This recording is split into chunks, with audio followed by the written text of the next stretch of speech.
Les amis, aujourd'hui, j'ai une pensée toute particulière pour nos frères musulmans. En effet, c'est hier qu'a commencé la fête du Ramadan, qui, contrairement au Yom Kippour, ne dure pas un jour mais un mois. Je ne sais pas vous, mais chez moi, ça suscite un profond respect. Faut dire que d'habitude, 3 heures après le début du Yom Kippour, je commence à faire des rêves de steak volant et de frites qui sautillent dans des champs de barbe à papa. Alors un mois. Bon, ok, je vous l'accorde.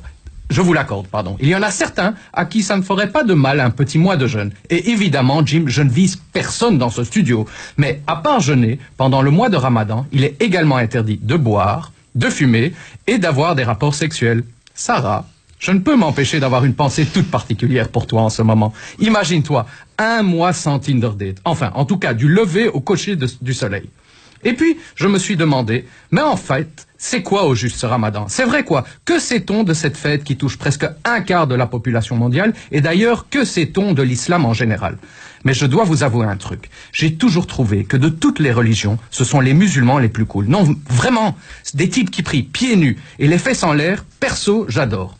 Enfin bref, je m'égare, car le Ramadan se fête pendant le 9e mois du calendrier musulman et commémore la révélation du Coran au prophète Mohammed, enfin bref, à Momo, et donc fait partie des 5 piliers de l'islam qui sont, primo, la profession de foi, qui se résume par cette phrase, la Allah, illa Allah, la, enfin bref. Tout comme notre premier commandement, ça veut juste dire qu'il n'y a qu'un Dieu unique. Et peu importe comment tu le nommes, Allah, Hachem ou Dieu le Père, on s'en fout, du moment qu'il n'y en ait qu'un. 2e pilier de l'islam, la prière.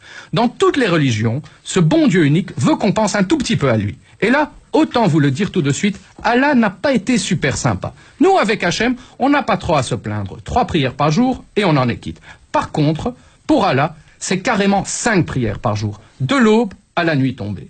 3e pilier de l'islam, l'aumône envers les nécessiteux, qui se nomme zakat chez les musulmans et qui étrangement se dit tzedaka chez les juifs. Bref, à part l'accent, c'est du kiff-kiff. Logique, on a beau se mettre sur la gueule en de rares occasions, quand on parle flouze et business, entre frères sémites, on parle exactement la même langue.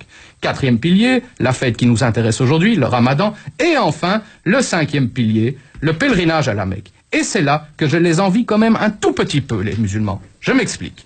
Pour être un bon musulman, tu dois au moins une fois dans ta vie faire le Hajj. C'est-à-dire que tu fais un petit voyage entre potes à la Mecque, tu fais quelques tours autour du rocher, et vu la chaleur ambiante, tu retournes fissa chez toi.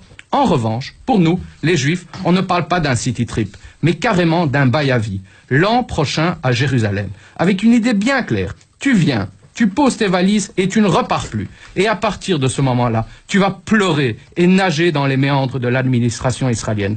Ce qui explique d'ailleurs l'étymologie et la racine arabe du mot pèlerinage, pleur et nage. Enfin bref, les amis, je vous laisse sur ce jeu de mots foireux et vous demande à tous juste un truc. Que vous soyez musulmans, juifs, chrétiens, bouddhistes, chevaliers du lotus d'or, je vous jure, ça existe. Témoins de Jéhovah, scientologues, végétariens, oui, c'est une religion, ou de toute autre croyance, pour l'amour de Dieu. La religion, ça se pratique en privé, ça se fait avec amour et surtout en respectant son prochain.